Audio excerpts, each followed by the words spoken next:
natin si Yorme. Bago ang lahat, gusto ko sabay-sabay sabihin nyo, maraming salamat, Yorme! 1, 2, 3! Alam nyo, sa totoo lang, isa lang ang masasabi ko, swerte ang Maynila dahil meron tayong alkalde na nakikita kung anong tunay na pangangailangan ng mga Manilenyo. Para sa mga magulang na narito, isang pinangako ng ating alkalde noon na may kasama na kayo sa pagpapalaki ng inyong mga anak. Nararamdaman niyo ba ito ngayon? Ang hina naman! At para naman sa mga bata, alam nyo na mahal kayo ng ating alkalde. Anyway, nandito ako para ipakilala ang isang tao na alam kong kilalang-kilala niyo na. Pero ang gusto kong i-share ay mga bagay na nakita ko sa kanyang likuran at mga bagay na narinig ko mula sa kanyang puso. At ang sinabi niya, sa administrasyon niya, gusto niya ibigay sa inyo mga bagay na hindi niya naranasan nung siya ay maliit pa. At dahil dyan, meron tayong libreng gatas para sa mga kabataan dito sa Maynila.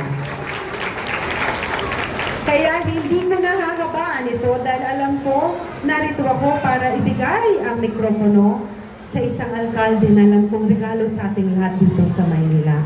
Ang ating nag-iisa, ang ating regalo mula sa Panginoon, ang nag-iisang Yorme Isko Moreno Dumagos.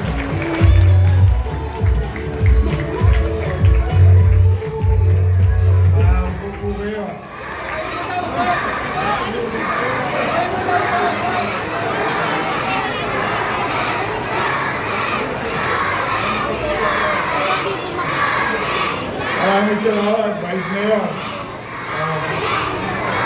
Sa ating minamahal na Superintendent, Dr. Gayola, palakpakan natin ang ating Superintendent, ang mga principal, mga teachers na nandito, from daycare to grade 1, to kinder to grade 1. Nakasapi ng programa natin sa mga parents, shout out sa mga tumira ng CLIM at saka Nutriban, sa mga nakaka-relate at yung hindi nakaka-relate, kwento ko lang sa inyo, yung Nutriban, basag na pa nga mo, hindi pa ubos yung Nutriban. Shout out mga batang 80s. Pero dahil sa programa ng gobyerno nung araw, nung lumang panahon, 1980s, kaming mga mag-aaral, na katulad ng inyong nanay at tatay sa pampublikong paaralan, tumibay ang aming buto at walang nagutom na estudyante kahit walang baon kasi may chicha sa loob ng eskwelahan, dala ng Nutriban at saka CLIM. Yung milk powder na nilalagay mo sa writing paper, gagawa ka ng cone, tapos bubutasan mo yung kanto, inyanyangga mo.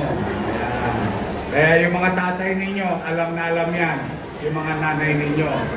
Sa mga partners natin sa private sector na naging tulay ng ating mga farmer, sa ating kooperatiba at NDA, National Dairy, palakpakan natin. Hindi lang magaling na administrator ng Dairy Authority, magaling pang kumanta, pang karaoke. Sa ating mga partners sa MDSW, ang Local Social Welfare headed by Director J. De La Puente, at Manila Health Department, Director Padilla. Ito yung nagsama-samang iba't ibang ahensya ng gobyerno at ang katulong natin sa national government din, Congresswoman Giselle Maceda. Mga konsihal, nandito, Ryan Ponce, Doc Almiron, si DJ Bagaching, kalimutan nyo na, kasi mas paborito ko si Hana Bagaching. O sino mas okay? Si Hana, si DJ? Si Hana na lang. Dapat to si DJ, nagre-retire na. At Eunice Castro, Lady Quintos. Andyan din ang ating administrator, Attorney Wardy Quintos. At sa lahat ng hindi ko pa nabanggit, nabati, binabati ko kayong lahat. Baka may makaligtaan pa ako. Sa mga bata, hi! Mahina pa, hindi pa kayo nakatira ng gatas. Ano? Ulit, hi! Hello! Sino ang gusto ng gatas? Taas ang kamay. Eto. Are you okay? Ang inyong pamahalang lungsod ay malinaw ang ating layunin. Walang batang maiiwan pagdating sa kalusugan, nutrisyon at edukasyon. Mano pa, at hindi na pwedeng itanggi at ikubli ang katatayuan ng ating bansa patungkol sa malnutrisyon ayon sa pag-aaral ng Department of Health.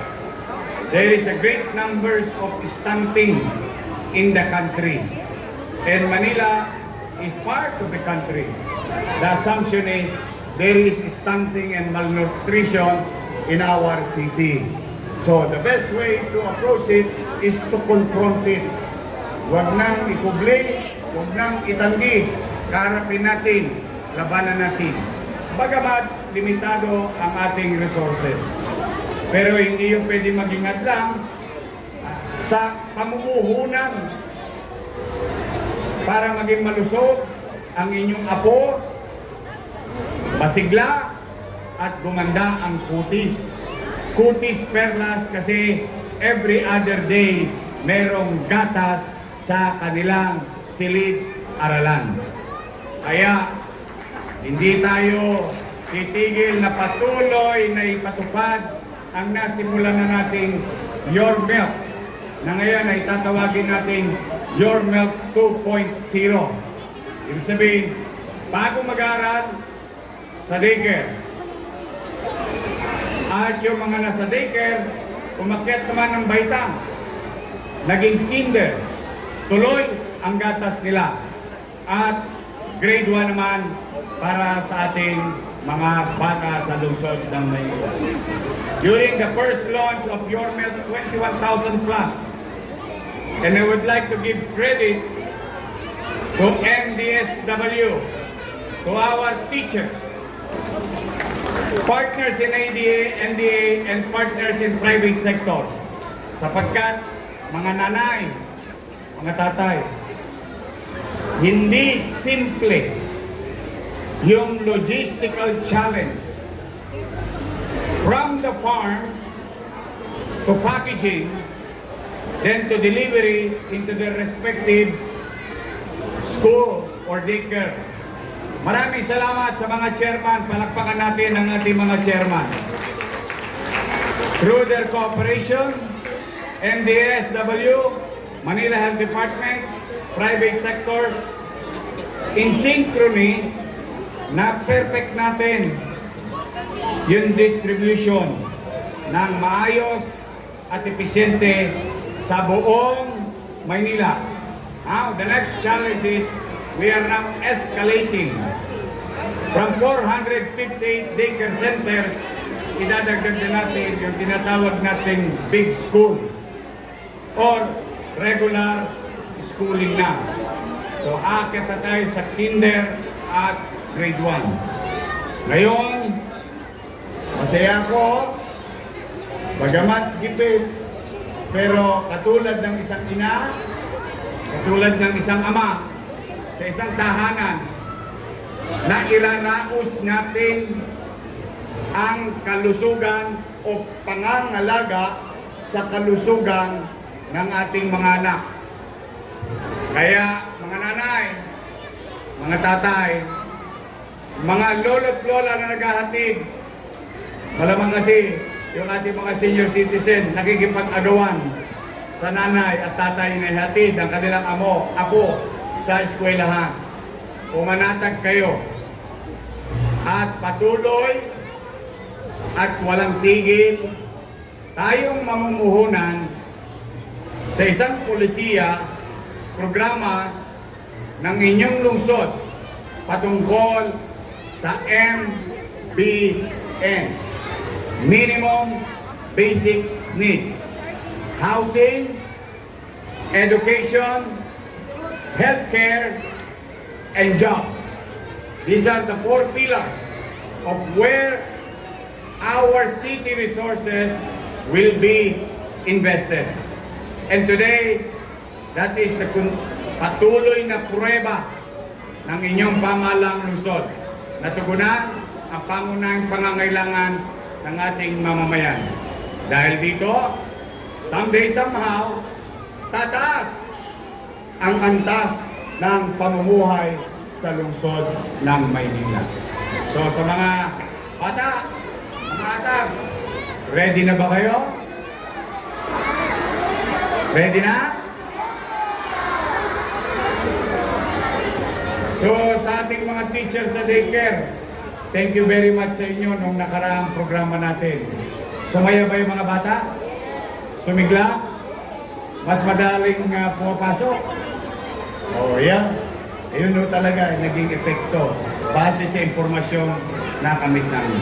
Now, with regard to what Administrator, National Dairy Administrator said to our farmers in the provinces, ay pumanatag kayo. Ituloy-tuloy nyo lang alagaan ang mga baka ninyo dahil hindi kami titigil. Patuloy namin bibilhin ang inyong mga gatas sa inyong kani-kanyang farm. Farmer, cooperative, national government, local government, working hand in hand in synchrony to achieve national goal, which is nutrition to our children. If we invest to our kids today as government, makikita ninyo, si Andaya, produkto ng nutrisyon, programang nutrisyon sa loob ng pampublikong paaralan. Baka mamaya, isa sa mga anak nyo, isa sa mga apo nyo, maging mayor din ng Maynila. Why not? Bakit hindi? Is it impossible? No. Basurero, sidecar boy, pedicab driver. Oh. Diri mo pwede maging mayor ng Maynila. So the point is, your sons and daughters, yung apo ninyo, pwede maging doktor. Lalo ngayon, pinagagawa natin yung pinakamalaking paaralan sa buong Maynila, if not sa buong bansa, na College of Medicine or Pamantasan Lungsod ng Maynila College of Medicine. Sakto! Saktong-sakto sa audience ngayon. Bakit? Sabihin nyo na sa mga anak ninyo, anak, baka gusto mo maging doktor, baka gusto mo maging nurse. Hindi na tayo mahihirapan mag-apply sa pag-aaral ng medisina. Hindi katulad ng hamon sa atin ngayon na limitado lamang ang kaya nating akapin. Pero sa paggawa ng bagong College of Medicine, pagtugoy sa nutrisyon at pinatitibay ang pundasyon ng mga mag-aaral nating bata habang sila'y maliliit pa, pagdating ng araw, posible ang lahat ng kanilang pangarap na maging doktor, nurse, or lab technician, and so on and so forth, sapagkat by the time from 300 students that we acquire every year for College of Medicine, it can now be 5,000 Manileños ang pwedeng maproduce na medical professional sa ating lungsod. So muli, mga nanay, mga tatay, steady lang kayo dyan sa Gedli. Kaming bahala dyan sa mga anaks ninyo, mga atabs natin. Pipilitin namin maitawid, puhunanan ang kanilang kalusugan sa loob ng paralan, sa loob ng health center. Kahit nasa sira, pupunan pa sila, mamumuhunan na kami sa inyo, mga nanay, mga atabs. Kaya po sa ating araw na ito, maraming salamat at natagpuan ko ang NDA. Maraming salamat, natagpuan ko ang ating private partners. Maraming salamat, naging successful yung Your Milk na nilusad natin at sana niawaan Diyos maging successful ulit itong batch na ito because after this, ulitin ko, Administrador, sabihin mo sa mga baka, mamamaga ang mga dede nila. Dahil kukunin at iinumin ng mga batang Maynila ang kanilang gatas. Kaya sabi sa mga farmer, alagaan ng mabuti ang kanilang baka dahil may customer sila sa lungsod ng Maynila. Sa mga teacher ko, sa elementary at daycare, kinder, okay, good luck. Sana maranasan nyo din ang naranasang buti ng ating mga daycare teacher. Sa sigla, partisipasyon, pagganda ng kalusugan ng inyong mga mag-aaral. So muli, bilang panghuli, mga batang Sampaloc, nasa 9th floor na yung magsaysay. Malapit na. We are on track of our commitment na sinabi ko sa inyo, itatapusin ko.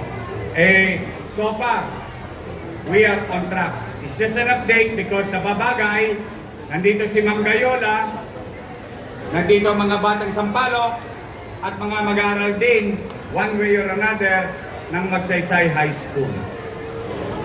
We are on track of our commitment to deliver para sa mga batang Sampaloc sa ating Magsaysay High School. Yun po ang update. So mag-iingat kayo, mga lolo't lola ko. Ilang linggo na lang. Lolo't lola ko, I love you. Lapit na. 3 weeks from now. Solo parent shout out. PWD. Ha? Teachers. Police. PLM. UDM. Darating na. Nag-iimpok na ako para sa quarter na ito. Kung manatag kayo, darating yan. Pipilitin ko lagi, kahit mahirap talaga. Hindi na ako magkukubli, hindi na ako maggagaling-galingan. Talagang mahirap. Pero, pipilitin natin itawid. Dahil ang kagaangan ninyo sa buhay, siya din kagaangan ng lungsod. Ang tagumpay ng mamamayan ay tagumpay din ng lungsod. So magkikita-kita tayo ngayong 3rd week of July sa ating mga minamahal na beneficiaryo. For now, mga bata, mag-aral kayong mabuti, ha?